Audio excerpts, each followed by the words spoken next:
So, as I have been asked to give teaching on the 7 limb prayers, first, as always, it is important to have the right motivation or the right intention, why we have to learn, why we have to study, why we have to receive the teaching. We should have a good reason to learn or to study. If we just learn the Dharma just out of curiosity, then it is not right. And also, if we just learn the Dharma not to practice but to gain knowledge, then also it is not right. Actually, Dharma is a teaching that we need to study, and also we need to practice. And then, after that, we need to experience the Dharma. If we can experience the Dharma, then it means we gain the realization or the inner qualities through the practice of learning or the practicing the Buddha Dharma. So, therefore, first it is important to have the right motive or right reason to study.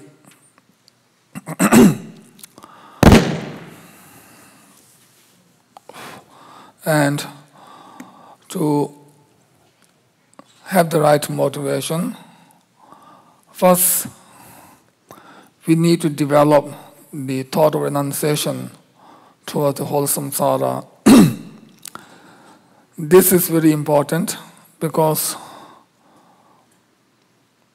Lord Buddha has given enormous amount of teachings in order to suit the different mentalities or in order to lead the sentient beings from suffering and dissatisfaction to temporary and ultimate happiness. So, the purpose of all these teachings given by Buddha is to gain liberation and to attain enlightenment state by the followers. Buddha has never given any teaching just to remain in the samsara, or Buddha has never given any teaching which is only meant for this life, or which is only meant to gain higher rebirth in the next life. So, in short, Buddha has never given any teaching just to gain a result which are within this samsara. So, Buddha has given the teaching in order to liberate us or the followers from the samsara. And if we as a follower just practice Dharma to gain mundane results, just like long life, good health, prosperous in this life alone, or just to gain higher rebirth, then it means our motive or our goal or our purpose of practicing Dharma and Buddha's wish is not the same. Buddha has given teaching for us to gain liberation. But if we practice Dharma for the result, for the mundane result which is within the samsara, then it means our wish is against the Buddha's wish. Our motive is against the Buddha's wish. So, therefore, we as a Buddha's follower, we must practice or do Dhamma actions with the thought of renunciation towards the whole samsara. So in short, those who don't wish to gain liberation from the samsara, those who really want to stay in this samsara forever, then such person will not become a Buddhist or Buddha's followers. So therefore, the thought of renunciation is very important for all of us as a Buddhist to develop.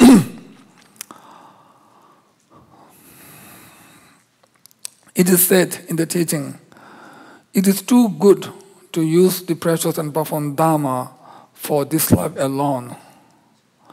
It is too good to use these sacred and secret teachings of Lord Buddha for higher rebirth alone. So therefore, first and foremost, we must have the thought of renunciation towards the whole samsara. In this world, for example, there are many different countries, many different cultures, many different kinds of people, many different races, and many different religions, etc. And some are more developed, some are less developed, or some are backward countries. But wherever we go, we will not find a single place where there's no suffering.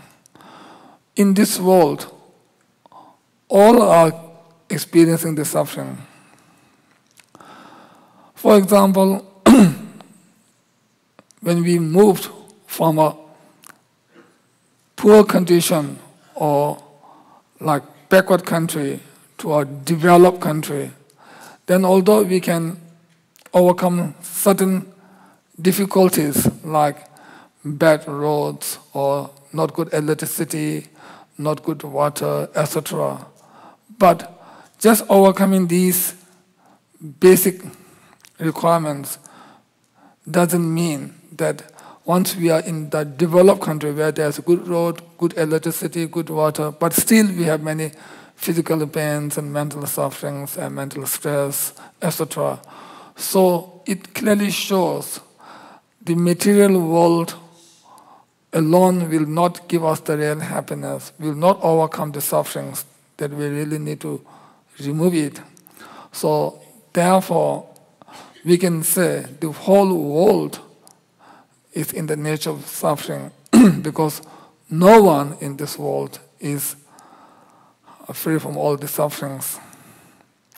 So, I mean, all the ordinary human beings who are born in this world out of their own negative actions and emotions, all of them need to experience the sufferings. But, of course, in this world, there are many great masters who are not caught up by the negative emotions and actions, but they came here just for us, just to help us, just to guide us, just to rescue us, just to protect us. For them, they are here not because of their own negative karma and emotion, but they are here with loving kindness and compassion to help the sentient beings. So when I say all are suffering, I mean all the ordinary human beings who are caught up in this samsara through their own negative actions and emotions. So all these ordinary beings are experiencing great suffering. Although some have less suffering and some have more suffering, but overall, all of us are experiencing the suffering. And also, we can't say the richest person in this world is the most happiest person. We can't say the most famous person is the most happiest person in this world. We can't say the most powerful person is the most happiest person in this world. So it clearly shows the power, fame, and wealth are not the real cause of happiness. So through this way, we can understand the whole world is in the nature of suffering. Similarly, the whole samsara is in the nature of suffering. And if we know this, then it is easier for us to abandon the attachment towards the samsara. When we don't have attachment, then it is easy for us to develop the genuine wish to gain liberation from the whole samsara. And such wish is called the thought of renunciation. Then based on this, we need to develop the infinite loving kindness, which means wishing all the sentient beings to gain happiness and to engage in the virtuous deeds or Dharma practice, which are the cause of happiness. And then we need to develop the infinite compassion, which means wishing all the sentient beings to be free from suffering and to be free from engaging in the negative actions, which are the cause of suffering. So, loving kindness and compassion are very important. These two practices are fundamental practice of Mahayana Buddhist tradition. And to have the genuine practice of these two, first, it is important for us to know to whom we need to develop these two thoughts. So we need to identify the object of our practice of loving kindness and compassion.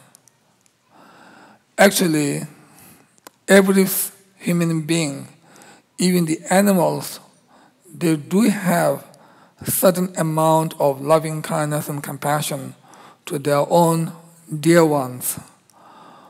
But that is not enough. What we really need is we need the limitless loving kindness and compassion, which means our object is limitless. Because of this, the subject or the thought is also known as the limitless loving kindness and compassion. So, when we practice Dharma, we are not practicing Dharma for oneself alone. We are not practicing Dharma for a few people. We are not practicing for all the Buddhist followers alone. We are practicing Dharma not only for Buddhists, and also not only for those others who are following other religions, non-Buddhist religions, and also we are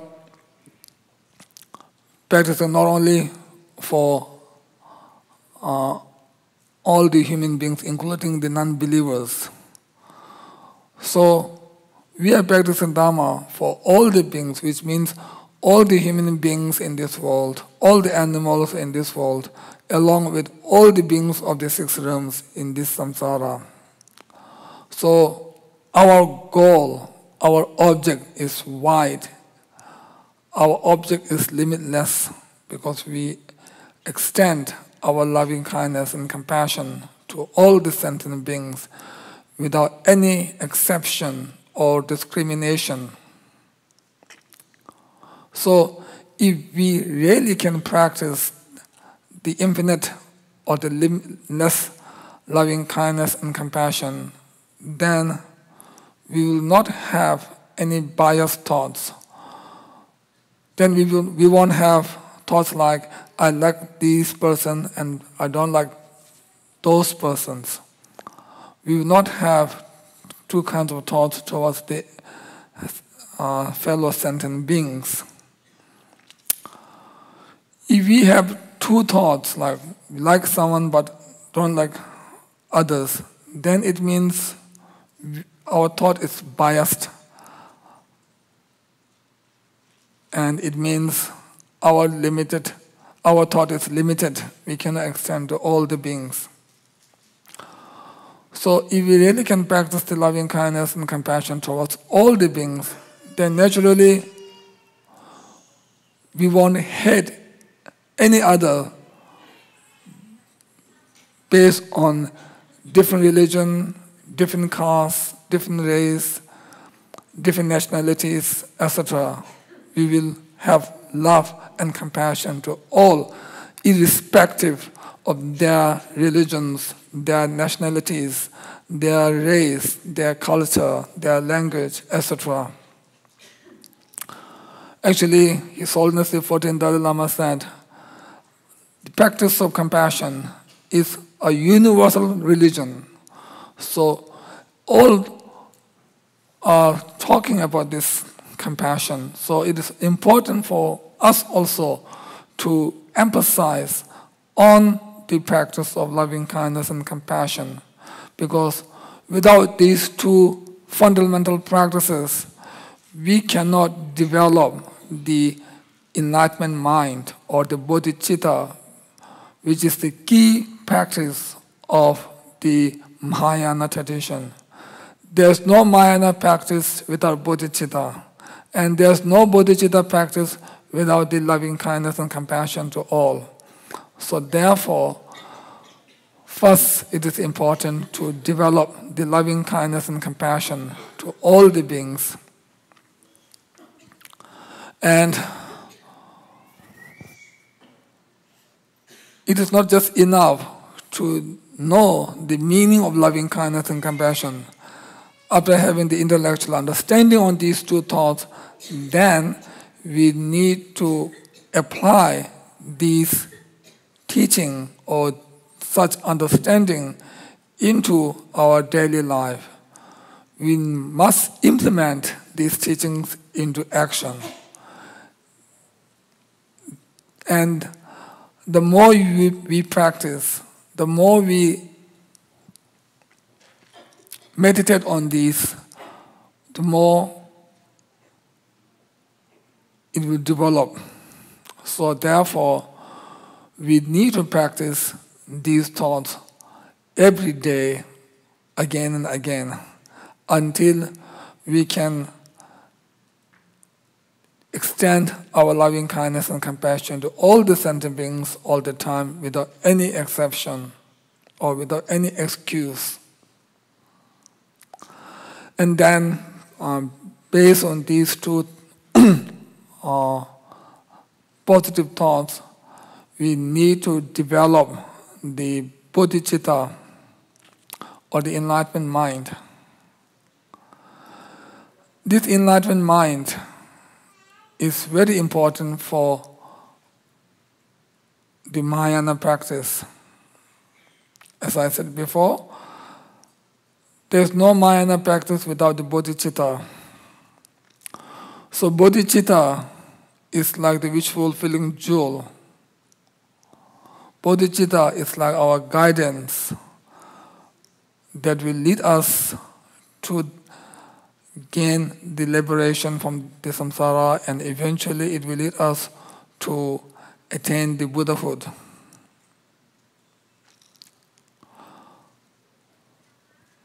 Only bodhicitta can lead us. Without bodhicitta, we will not gain liberation according to the Mahayana tradition, according to the Mahayana path, and we cannot gain attainment or the Buddhahood. So bodhicitta is very important. Bodhicitta means enlightenment mind. And the purpose of attaining the enlightenment state is not for oneself, not for few beings, but for the sake of all the sentient beings. Actually, it is said in the teaching that the space has no limits. Similarly, sentient being also has no limits.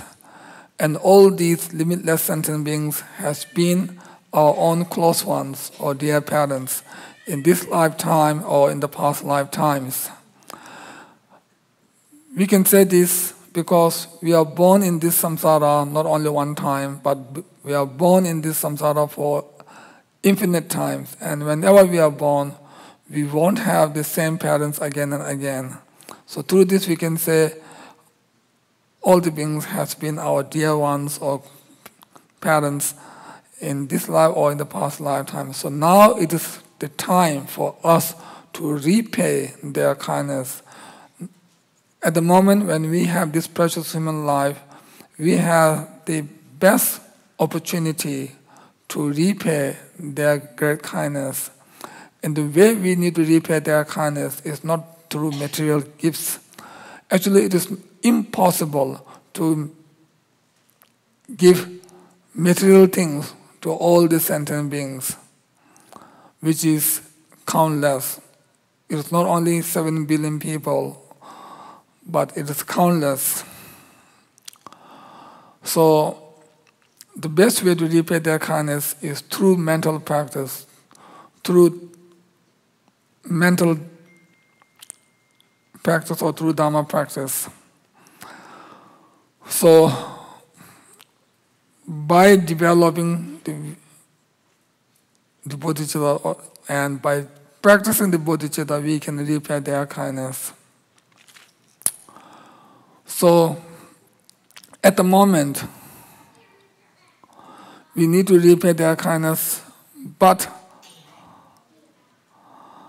we don't have the power to rescue all the sentient beings from this ocean of samsara.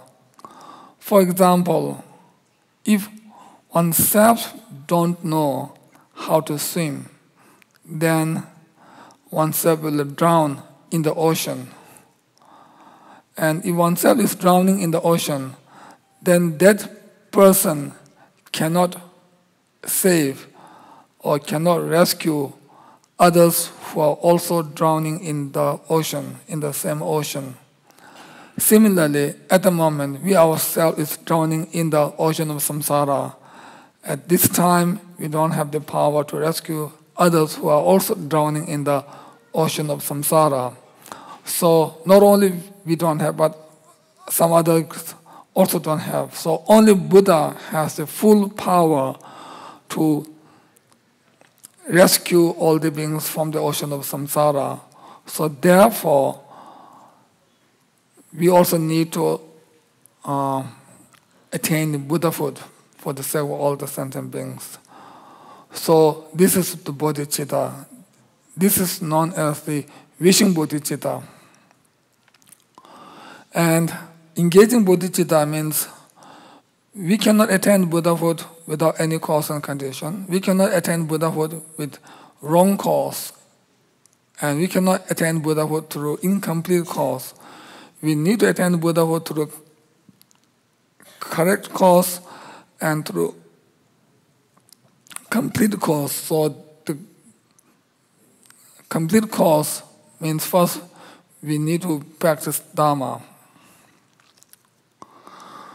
So we can repay their kindness through developing such wishing bodhicitta, and the next one is engaging bodhicitta, which means in order to attain Buddhahood, we are engaging in Dharma practice, as I mentioned earlier. So this is called the engaging bodhicitta. So through these two practices, then later or gradually we can develop the ultimate bodhicitta. And with these two bodhicitta together, then we can attain the Buddhahood. So we as a beginner, we must emphasize on the relative bodhicitta, which has the wishing bodhicitta and engaging bodhicitta. So in short, right motivation means to develop the thought of renunciation, the infinite loving kindness, compassion, and wishing bodhicitta and engaging bodhicitta. So with these in mind, you should receive the teaching. And when we receive the teaching, or when you receive the teaching, it is important to know that Buddha is like the skillful doctor. Buddha's teaching is like the medicine. We ourselves is like the patient or the sick person.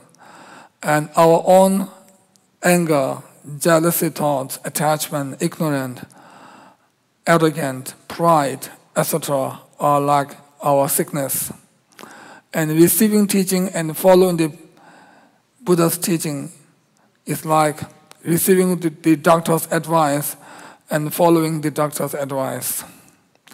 So With such perception, we need to practice Dharma. Actually, all the Buddhist followers need to practice Dharma by themselves. For example, when people are sick, they have to take medicine by themselves. If others take medicine, that will not cure their own sickness.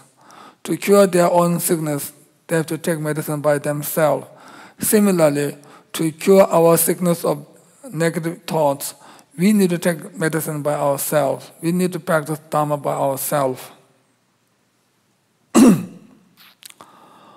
So, it is important for all of us to practice Dharma.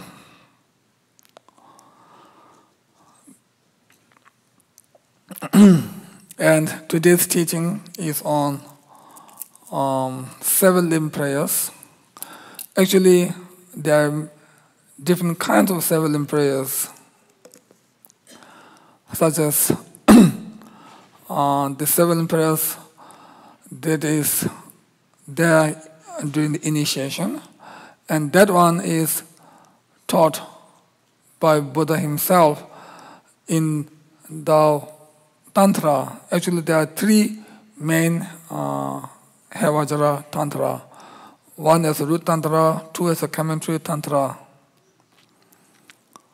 The two commentary Tantra are known as common commentary Tantra, Samputa, and uncommon commentary Tantra, Vajrapanjara.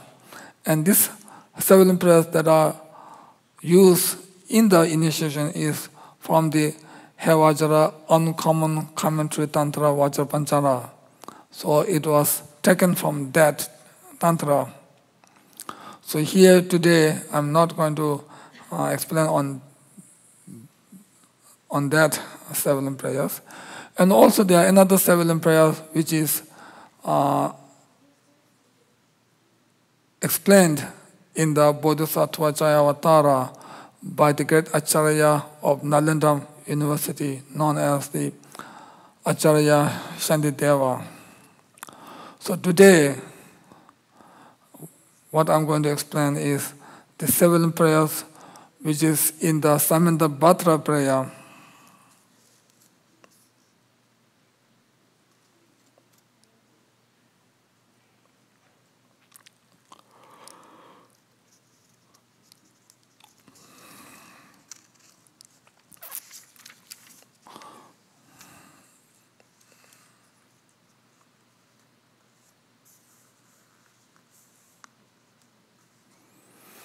So, actually, this is a aspirational prayer, and as a preliminary part, or in the beginning, it mentions about the seven limb prayer.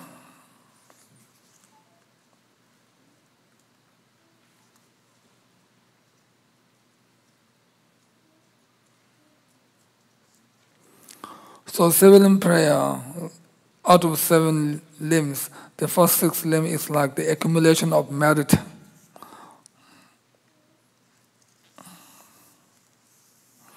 So in this Samatabhadra prayer, the first limb is the limb of prostration.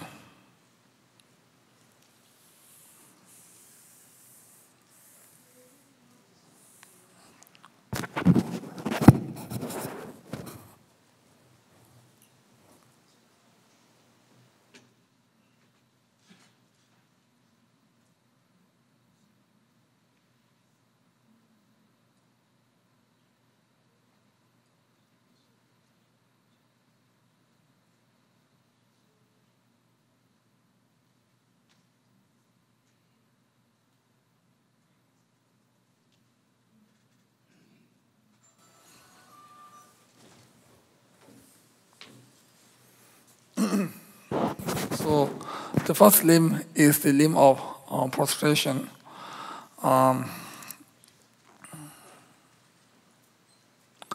There are two. This one also has two. One is general prostration through body, speech, and mind. Then in the second part, these three, body, speech, and mind, is divided.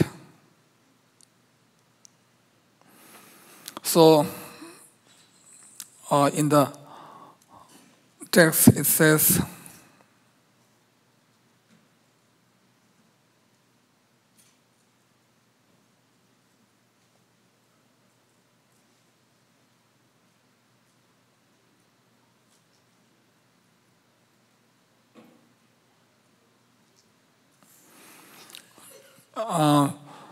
we need to do prostration through our body, speech, and mind to Buddhas. And here, Buddha means not only one Buddha, it means all the Buddhas of the 10 directions.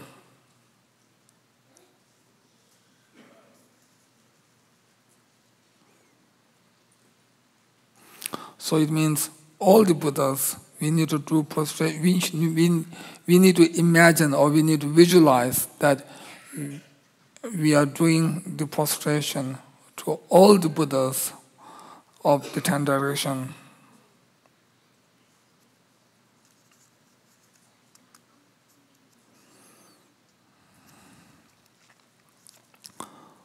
And who is doing prostration? Then it means I, the one who is doing the prostration. So we should imagine that we are doing prostration to all the Buddhas of the 10 directions. And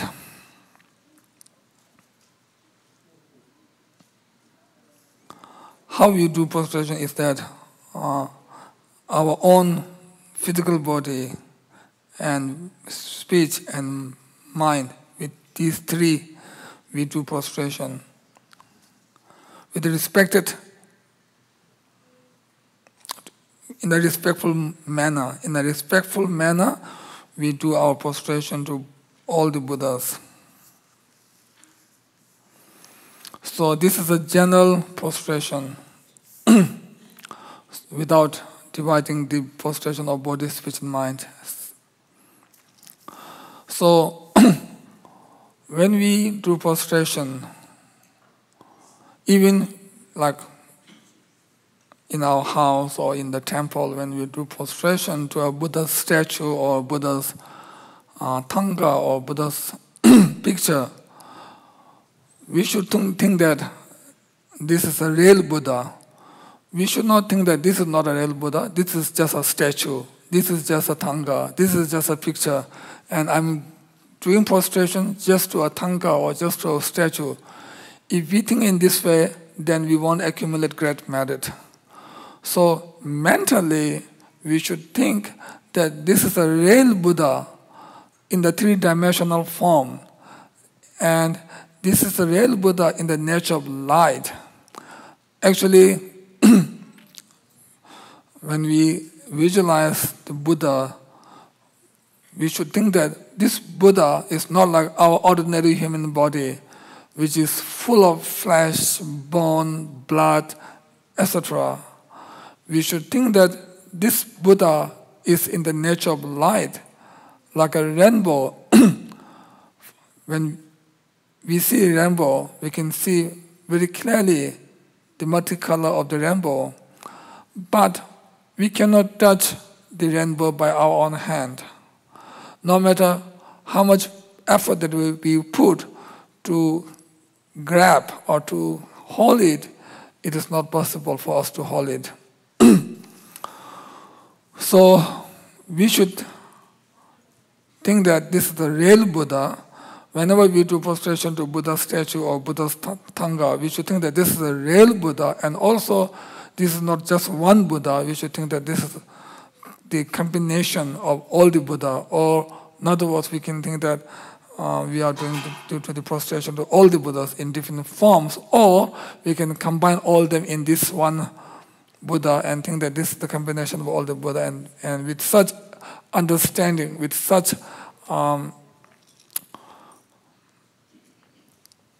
intention we should do the prostration.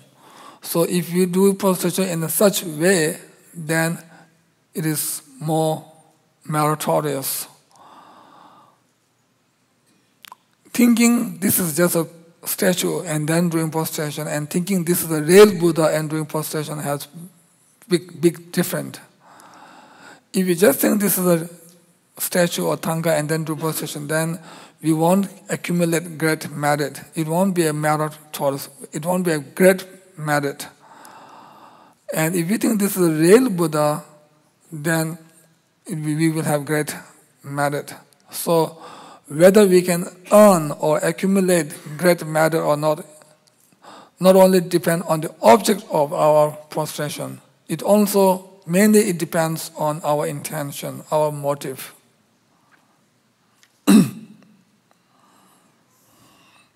And then it explains about the physical prostration.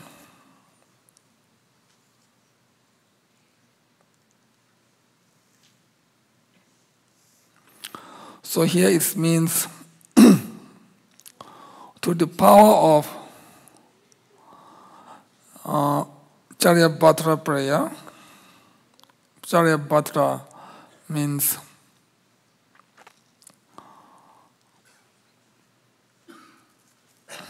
good actions or good behavior or good deeds. Actually, Charya means the actions or the behavior or the attitude, and Bhadra means good or like wholesome. So through the power of having sincere faith and devotion in the Samatabhadra or the Charya prayer, then we need to control our negative emotions like not having faith in the Buddha, etc. So we should control our negative thoughts and emotion, and then we should think that all the Buddhas are in front of us in the real, in the natural light, the resultant one in the natural light, and then we need to do prostration. Although at the moment we don't have the fortune to see the Buddha through our eyes directly, but at the moment we should visualize that we are seeing the Buddha by our own eyes directly. And then when we do physical prostration, we should think that not only one body is doing prostration. We should think that mentally we should multiply our physical body into like countless.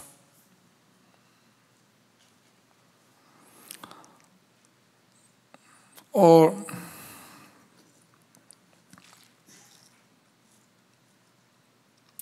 as many as we should multiply our physical body as many as the atoms of the Buddha field. So it means countless. We should multiply our own physical body into countless, and then all these countless bodies are doing prostration.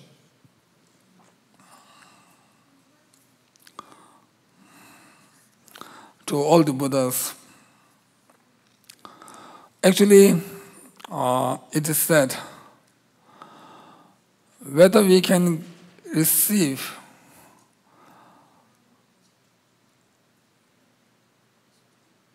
how much amount of blessings by praying to a Buddha depends on our own thinking. If we think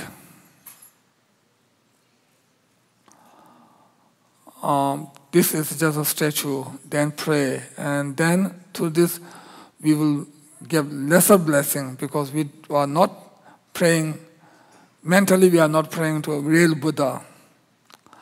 And if we think this is a real Buddha, when we see a statue, by seeing a statue, if we think this is a real Buddha in a three-dimensional form, by praying to this, then we can receive the blessings of real Buddha.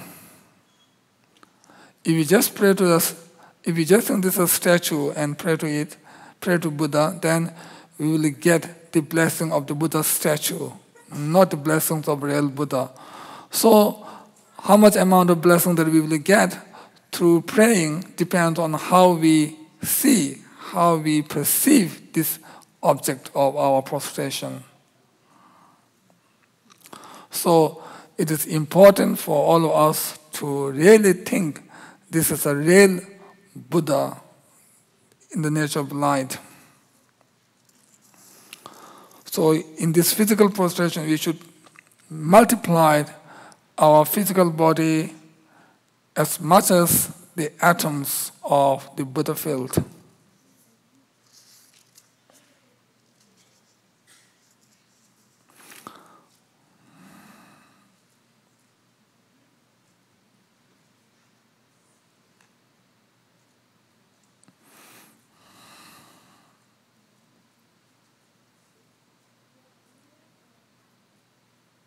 Actually, the civilian prayer is very important in order to accumulate great merit.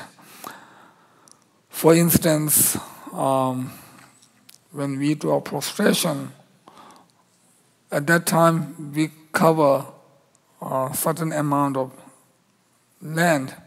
When we do the prostration, our body can cover a certain amount of land or the ground.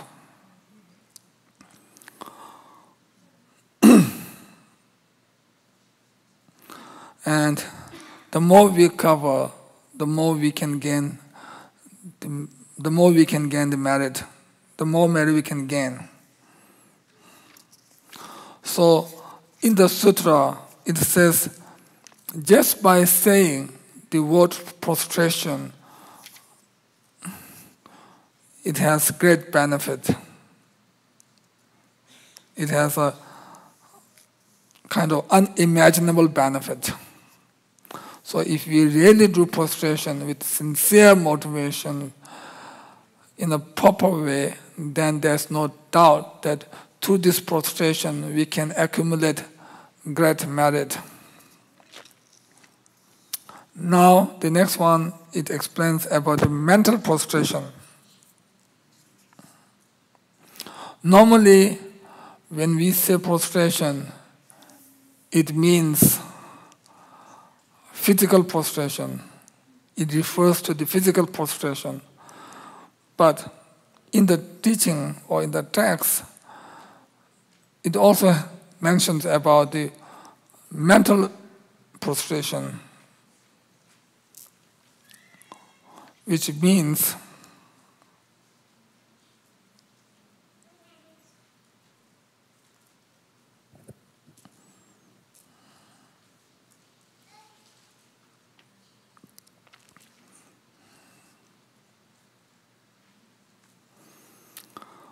mentally, we should think in a very profound way. Actually, big and small are made by our thoughts. In reality, there's no big and small. There's no spacious and narrow. All these are thoughts. All these are not a reality. So mentally, we need to think that on one atom, there's a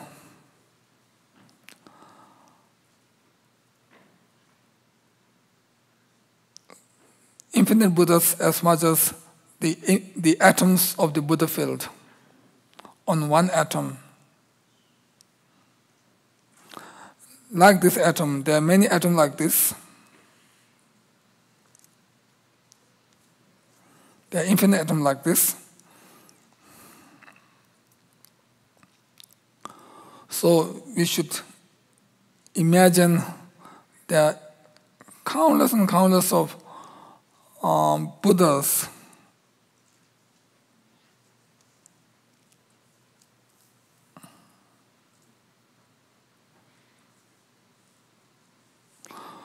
in short, we should think that on the atoms of all the universe, there are infinite Buddhas. On each of these atoms, there are infinite Buddhas. So it means like inconceivable.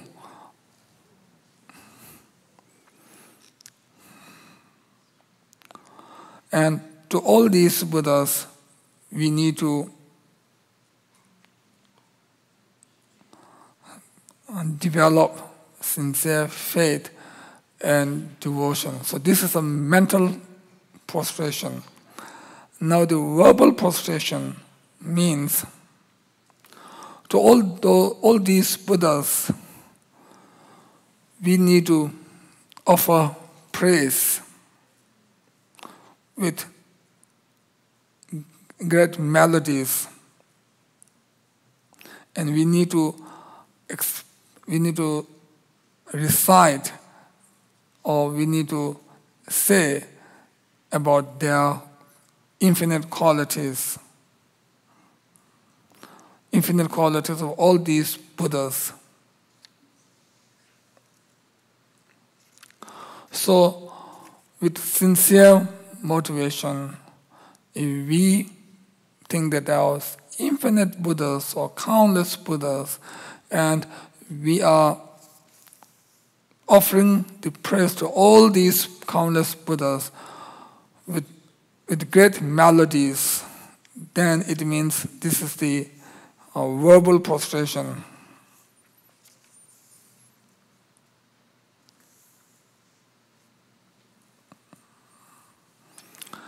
Actually, it is not possible for us to explain all the qualities of the Buddha. Buddha's qualities is infinite. There's no chance for us to say all the qualities of the Buddha. For example, the space has no limits. So when birds fly in the sky, and after a while, the birds will land on the ground. When birds land on the ground, it does not mean the space has been exhausted or there's no more space for bird to fly. But it means the energy of the bird's wing to fly has been exhausted. That's why the birds stop flying. The birds start to land on the ground or on the tree, etc. Similarly, no matter how great scholar we are or one are, that person can explain Buddha's qualities, and after a while, the person will conclude the explanation on Buddha's quality. At that time, it doesn't mean that that person has explained all the Buddha's quality, but it means that person knows only that much of Buddha's quality. He don't know more than that. That's why he need to conclude his talk on Buddha's quality. So, here, although we cannot explain all the qualities, but we just imagine that we are praising the Buddha by talking about Buddha's qualities, which are infinite. So mentally, we should think that we are praising the Buddha's. We are praising the Buddha by saying his own qualities.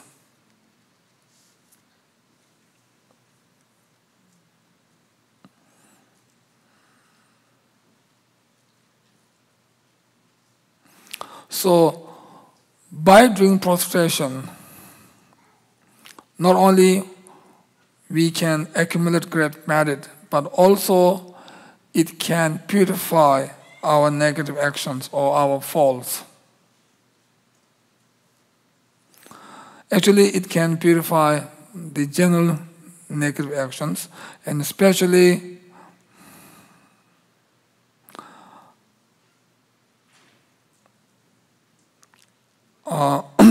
it can purify the pride or the arrogance and actions that are motivated by pride or arrogance, thinking that I am better than Buddha or I'm higher than Buddha, etc.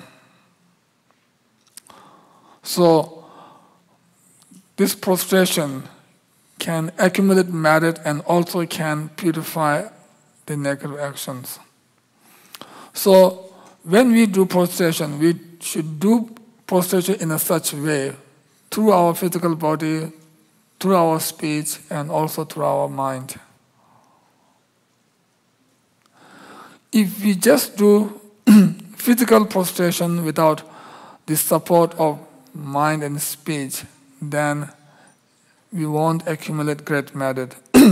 For example, if there's a true person doing prostration to a same Buddha statue, one is doing prostration with the right motivation, with the right visualization, and another one is doing without such right motivation or visualization, but other person is doing prostration just to gain, just to lose weight, or just thinking that this is one kind of exercise to make his or her own body fit. So if that person do prostration to Buddha with such mundane intention, then of course that person will not accumulate great merit, because the intention is not right. Intention is very mundane, very worldly intention. So whether we can accumulate great merit through prostration or not only depends on our physical prostration, but mainly depends on our own mental prostration.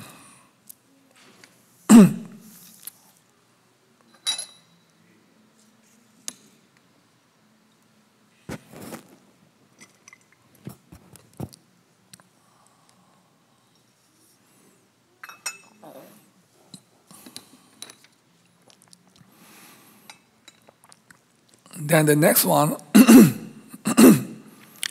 is Limo Offering. The second limb is known as the Limo Offering.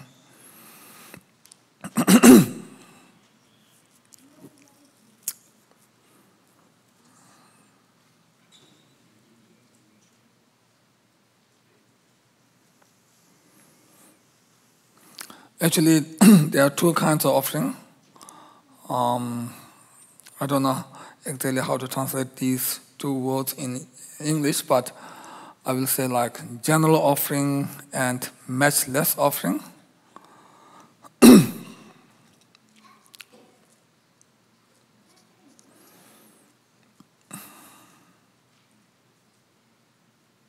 Actually, the 7 limb prayers, the later ones are more meritorious than the earlier ones. So because of this, they have this order of these 7 limb prayers. So it means limb offering is more meritorious than limb of prostration. Likewise, it can apply to the next ones. So first, the general offering means like mundane objects like flowers, like lotus flowers and other flowers. So, like flowers, when we offer flowers, we should have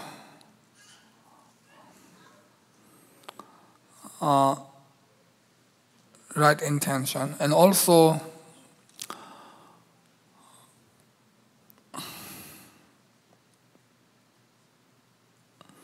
we should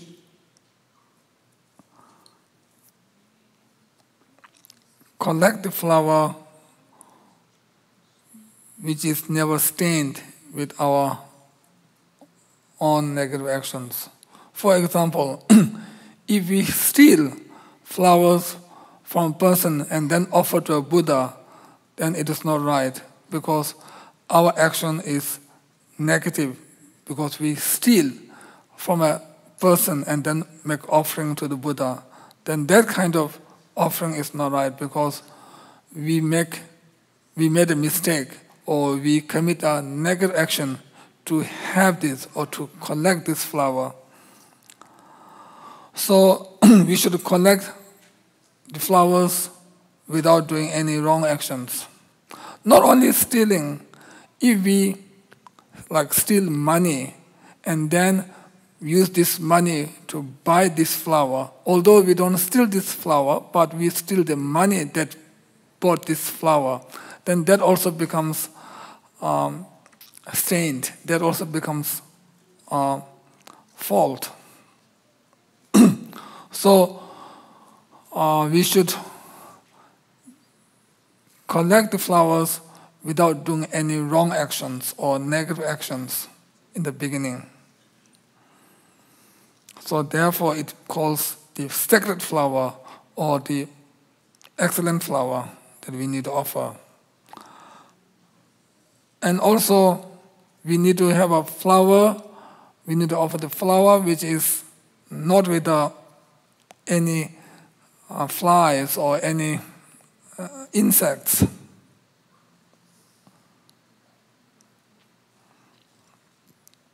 A flower which is not with any insects or flies or bees.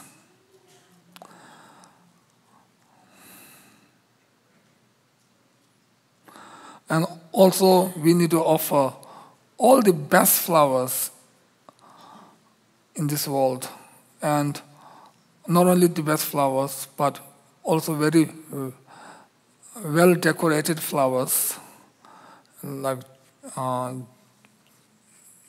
flower garlands and other flowers which are well decorated. And also we need to offer, of course we need to offer fresh flowers. Fresh is important. We as a human being, when we eat food, we prefer to eat fresh food. We don't like to eat old food. We all like to eat fresh food. And if we eat fresh food, but if we offer an old flower, then it's not right.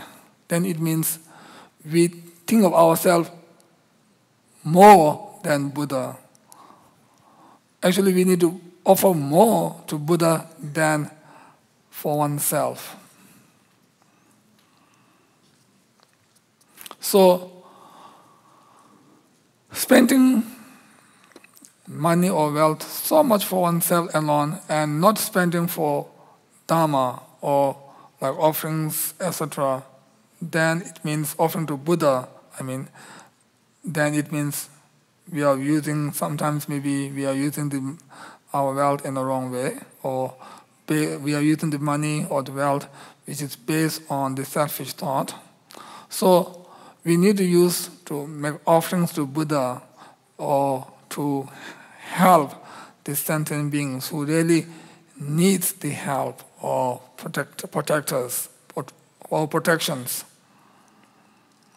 So here anyway we need to offer all the flowers, the fresh flowers, the best flowers, which are well decorated, which has a very good fragrance. And also we need to offer the musical instruments or the musics to their ears. And also we need to offer scented water.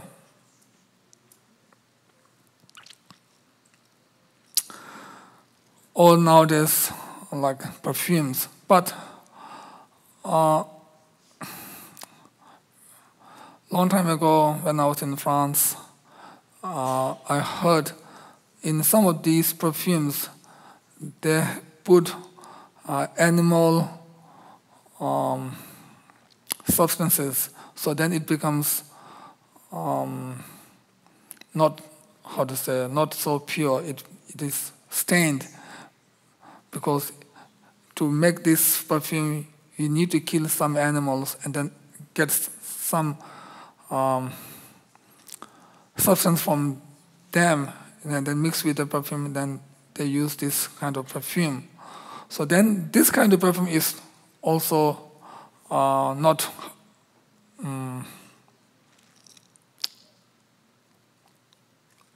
harmless perfume, because it harms the animals. So we need to offer a perfume which is never stained with any misdeeds. We should not steal, and also in the perfume itself, it should not have any animal products. We should offer the good ones which are faultless. Or like other scented water, water which is mixed with sandalwoods or others. And then also we need to offer like the umbrella which has a gold handle and also adorned with jewel ornaments. And also we need to offer others like Victoria banners and others. And also we need to offer lamps. Normally we say like marme. Marme means, in Tibetan we say marme. Mar means butter. So marme means like butter lamp. Or in Sanskrit we say aloke. Actually aloke not only means marme or butter lamp, it can also mean other lights. In Tibetan also we have other words like nangsal. Nangsal also means aloke.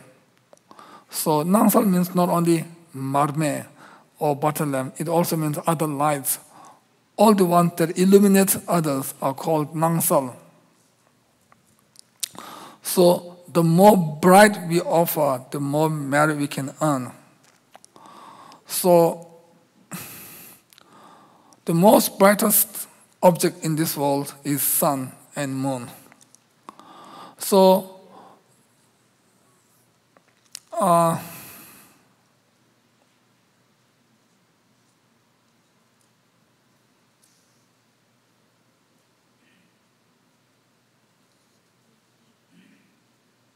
we need to offer all these, not only butter lamps, but also lights and sun, moon, stars, all these lights we need to offer. For example, for ourselves, when we are in the house, when we are in the home, during the night time, we prefer to use electricity, or we prefer to use lights than candlelight or the candles. We prefer to have electricity lights more than candlelights, because candlelight is not so strong. It does not illuminate clearly, or it does not have a strong lights. So we feel it's not enough. The candlelight is not enough for us to give lights. So we prefer to have electricity lights. So if we prefer to have electricity lights, then also when we make offerings, we also need to make offerings which has more lights, like sun, moon, stars, because mentally we can offer any objects, own objects or disown objects, because there's no barrier, there's no demarcations. So if you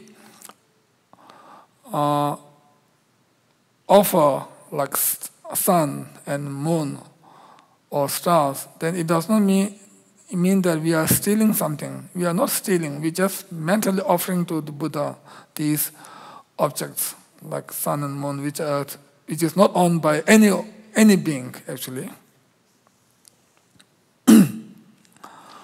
So anyway, general objects means offering flowers, music, umbrella,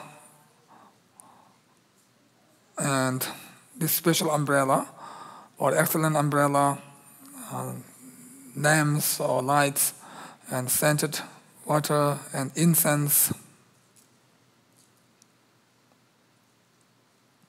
Also, we need to offer all the great incense. So we need to offer all these general offering objects to all these Buddhas. General means objects that are available in this world. Or general means offering the worldly objects, not something that is beyond this world. And also like the 3 Dharma robes and other garments, or offering 3 Dharma robes, and also excellent fragrance, and then like small bags which is filled with good fragrance. Small cloth bag filled by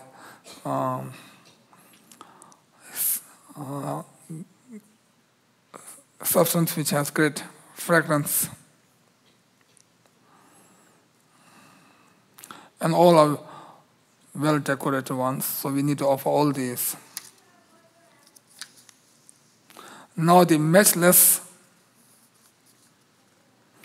offering means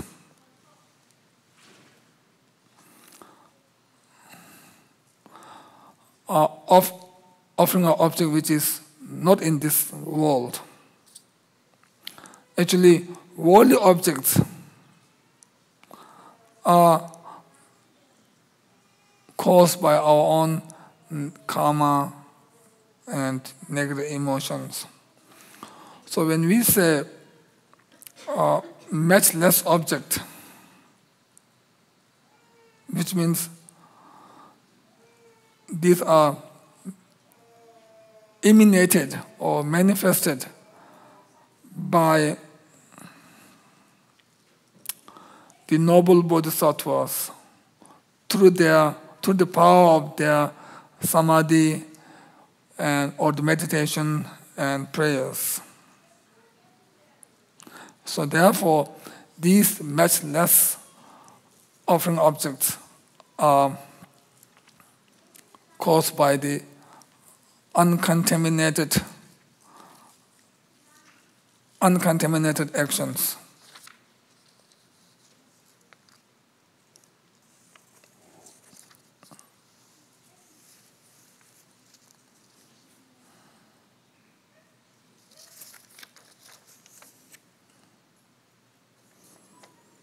So now I'm explaining the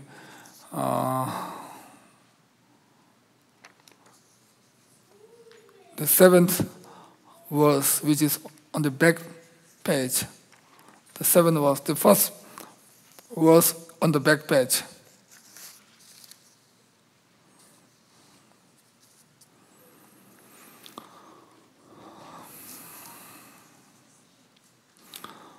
So the 7th verse, the last two lines of the 7th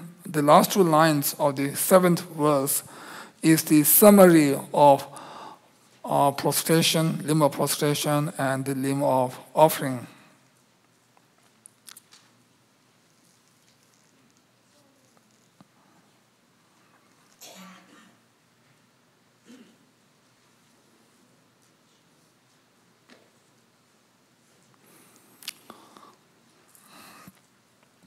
Actually,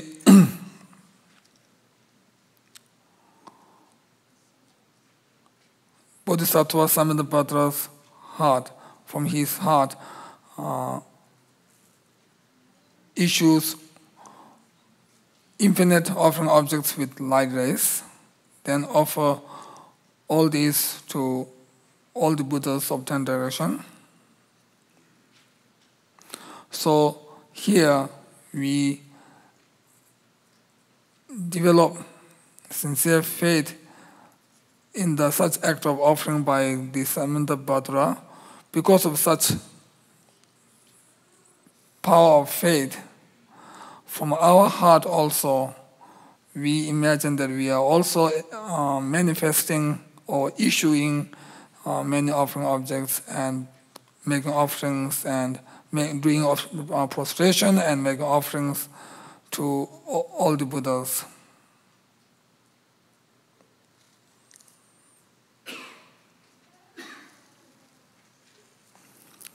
So, when we see a beautiful garden in other places, or when we see very beautiful flowers anywhere, at that time we just think that we offer these flowers to Buddha. We offer these flowers mentally, not by stealing, but mentally. We just offer all these to Buddhas. Now, the third limb is the limb of compassion, which is the 8th verse of this 7th prayer. In the English it says, I confess every type of wrong that I have done in thought, word, or deed under the influence of desire, anger, or ignorance. So this verse, this 8th verse, is the limb of confession.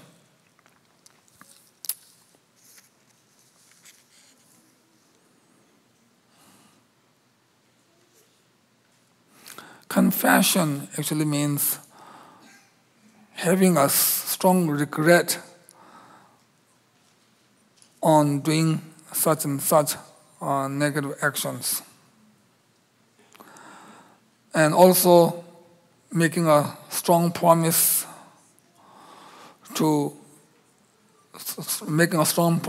not to repeat the same mistake again. Making promise will help to avoid doing these negative actions again. Like, for instance, this morning I meet people, and one person make promise to me by saying, now he will not drink alcohol. So, making such promise can help that person to avoid drinking in the future. So I praised him. I said, it's very good.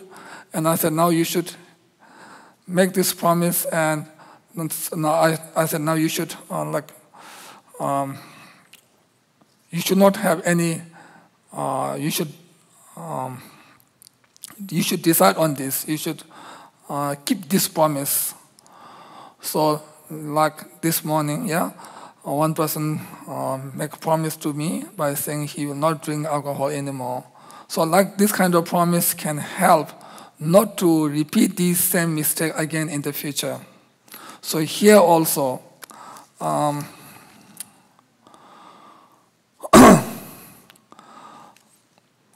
we should have promised not to repeat the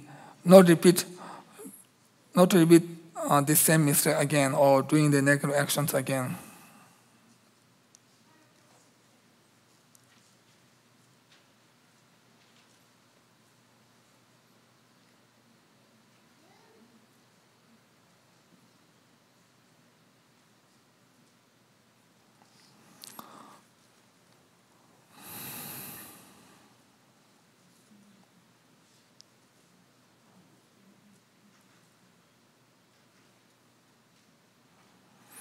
Actually,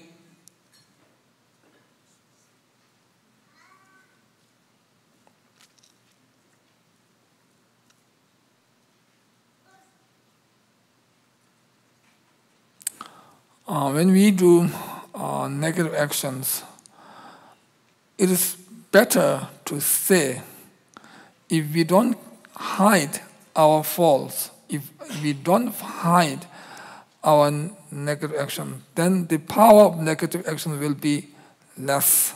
It becomes weaker. Then other way around, if we do virtuous deeds or if we do Dharma practice, then it is better to hide, not to disclose what we are doing. So by this, then we can make our practice more powerful.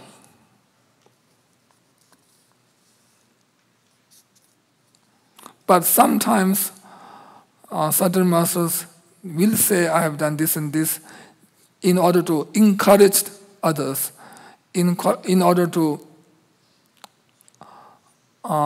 set an example for others. But otherwise, they will not say what they are doing.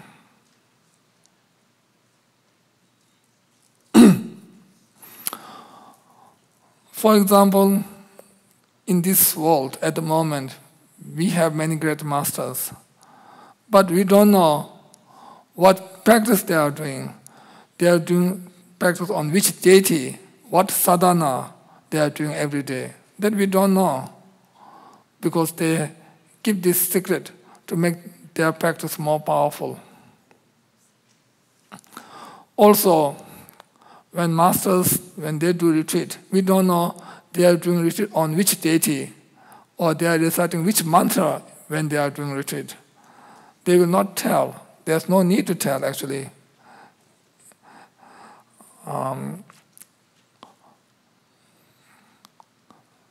So generally speaking, there's no need to tell. But sometimes there may be some exception. But generally speaking, there's no need to tell what they are reciting, what mantra they are reciting, what sadhana they are doing in their daily life. So actually, keeping our practice more secret can help us to accumulate more merit, and it will help us to have a more powerful practice. So here, we need to confess our negative actions which we have done through our body, speech, and mind, which are motivated by our three poisonous thoughts, which means which are motivated by our own ignorance and anger and attachments.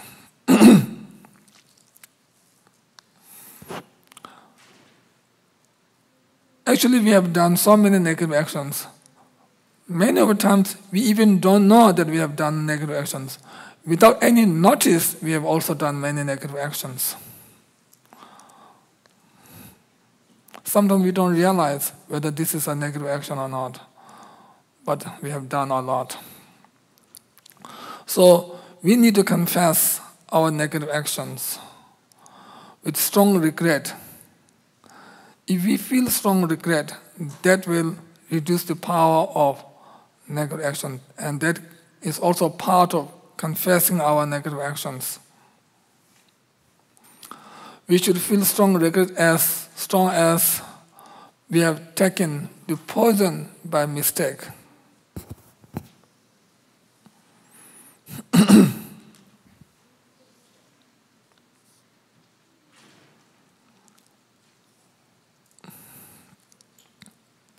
And then we need to make strong resolution, not to repeat this mistake again. Actually, when we confess the negative actions, we need 4 powers. First power is known as the power of shrine, which means the object to whom we are going to confess our negative actions. So here, in the beginning, we have already visualized all the Buddhas, and this is the power of shrine. This is the object to whom we are going to do all these 7 prayers, including the present limb, which is the limb of confession. So we are confessing all our negative actions in front of all the Buddhas who are really in front of us. So we confess our negative actions with 4 powers. First one is power of shrine, which is the object. Second is the power of antidote, which means, second is power of regret, which means to feel strong regret. And third power is known as the power of antidote, which means from now on, we will not repeat the same mistake again in the future. Then the fourth power is called the power of revival, which means through doing this, we are convinced that our negative actions are purified. So with 4 powers, we need to confess all our actions, all our negative actions. We do negative actions without knowing, without disrespect. We do negative actions without knowing, or with disrespect, or with negligence, or with intention, or intentionally we also do some mistakes or some negative actions. So we need to confess all through 4 powers. Now the 4th limb is the limb of rejoicing in others' noble activities and virtues, which is the 9th verse. In the English it says, I rejoice in the meritorious deeds of all the Buddhas of the 10 directions, the Bodhisattvas, Pathega Buddhas, Arhats, practitioners, and all sentient beings.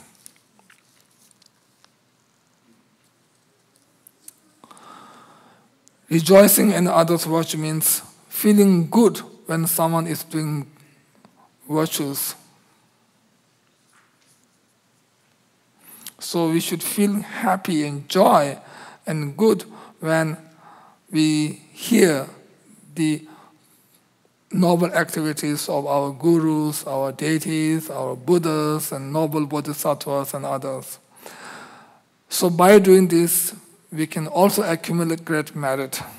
And to make our practice as a real antidote of our own jealousy thoughts, then we really need to practice this towards those ordinary human beings to whom we normally have jealousy thoughts. Towards that person, if we can practice the rejoicing in their virtues, then it means that is a direct antidote of our own jealousy thoughts towards them. Actually, jealousy thought is the source of suffering, source of worry, source of anxiety.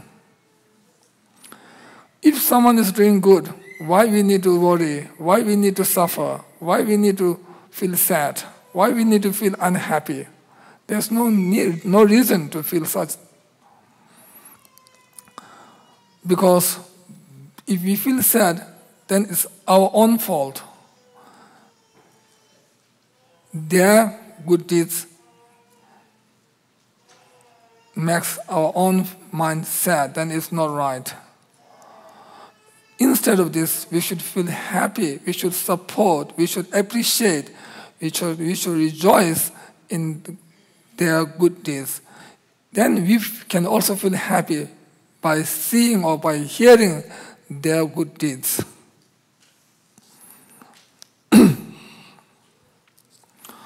So, practice rejoicing in others' virtue or noble activities is a great meritorious deed.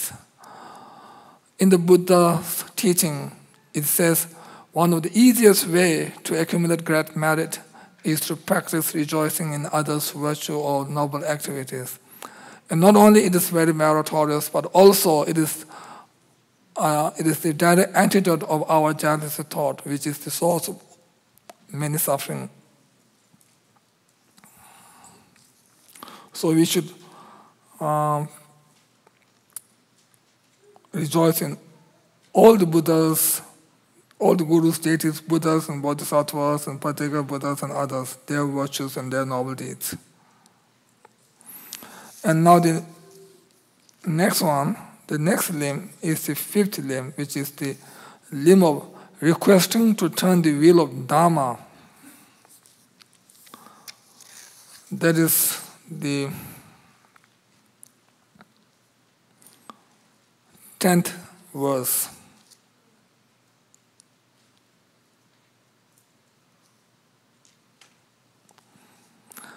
In English it says, I request all the enlightened protectors who have attained detachment of Buddhahood and illumine the worlds of the 10 directions to turn the peerless wheel of Dharma.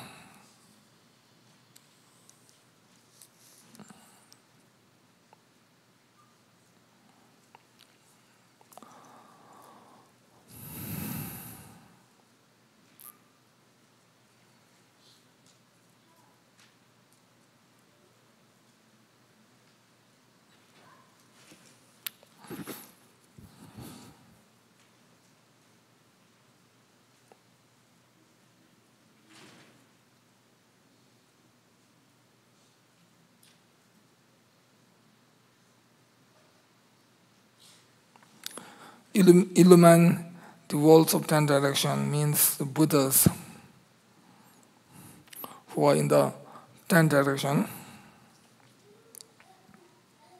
because Buddhas are the one that removes or that dispels the darkness of ignorance of others or the followers.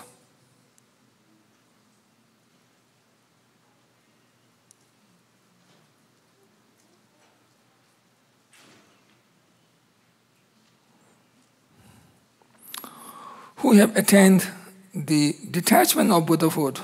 Detachment of Buddhahood, it means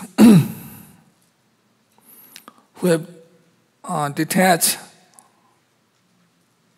on all the things, or who don't have any attachment to samsara or to this life or to self-purpose or to any objects. And through this way, they attain Buddhahood. I don't know this English translation is correct or not, but it means that first, you don't have any attachment towards any objects like samsara or self-purpose or this life, next life, etc. So without having any attachment, then gradually can attain Buddhahood. So one who have attained the Buddhahood without having attachment to these things. So this is what it means when it says who have attained the detachment of Buddhahood.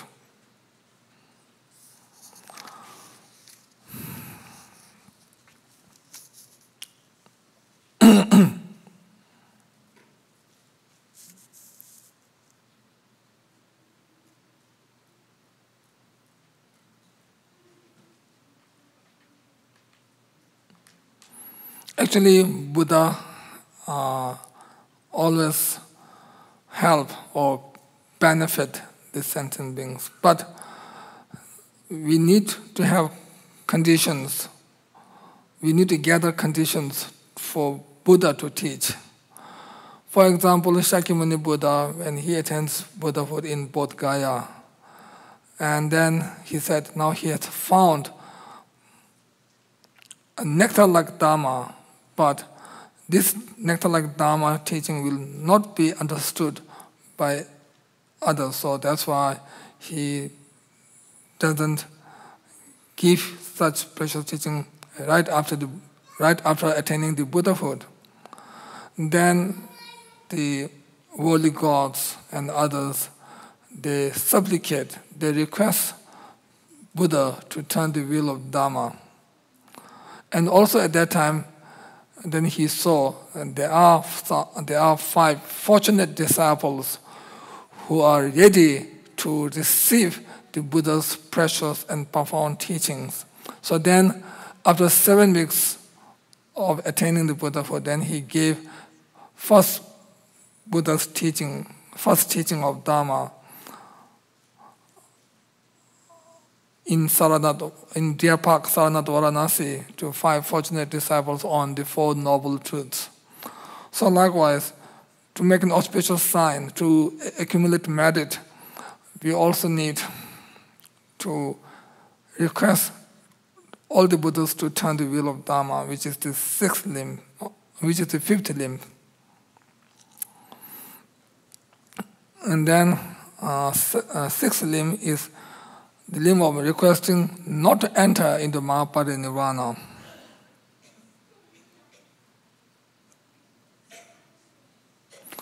So some Buddhas, when they wish to enter into Mahaparinirvana, for such Buddhas, we need to request not to enter into Mahaparinirvana.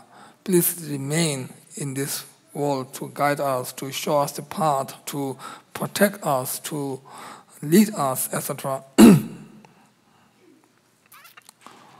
Although they have sincere wish to benefit all the sentient beings without any exception, but sometimes if there's no right cause and conditions, or if the conditions are not met together, then they wish to enter into Mahaparinirvana. So for such Buddhas, we need to request not to enter into the Mahaparinirvana.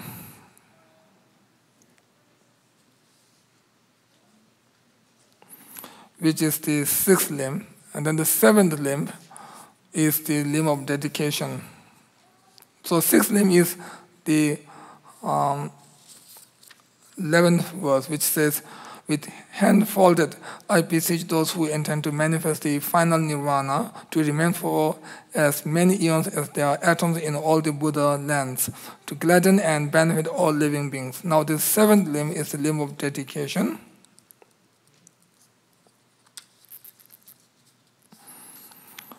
Which is the 12th stanza or verse, which says, may whatever little virtue I may have gained from prostrating, offering, confessing, rejoicing, requesting, and beseeching be dedicated to attaining perfect enlightenment. So we need to dedicate the first 6 limbs along with all our merits to attain Buddhahood for the sake of all the sentient beings without any exception. So this is a proper dedication. Proper dedication is very important. If our virtues, if our merits, if our Dharma practice is sealed by a proper dedication, then it means our virtues or our practice will become more powerful, and it will become more difficult to be destroyed by the negative thoughts such as anger or other negative thoughts. So therefore, it is very important to seal our practice or our virtuous deeds by a proper dedication. So with this, I conclude my brief explanation on the 7 limb prayers from the Samatabhadra prayer. So at the end, I wish that with the blessings of our Guru, Buddha, Dhamma, Sangha be with you now and always. Thank you.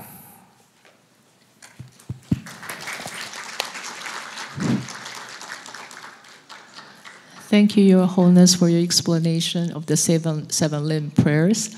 Our next session is the Manjushri Initiation that will take place in the ballroom A. So we will take a break, and then we will reconvene at the ballroom. And then for the children, we still have the 102A available for the children. I think they're going to start a movie if the kids are interested. So 102A.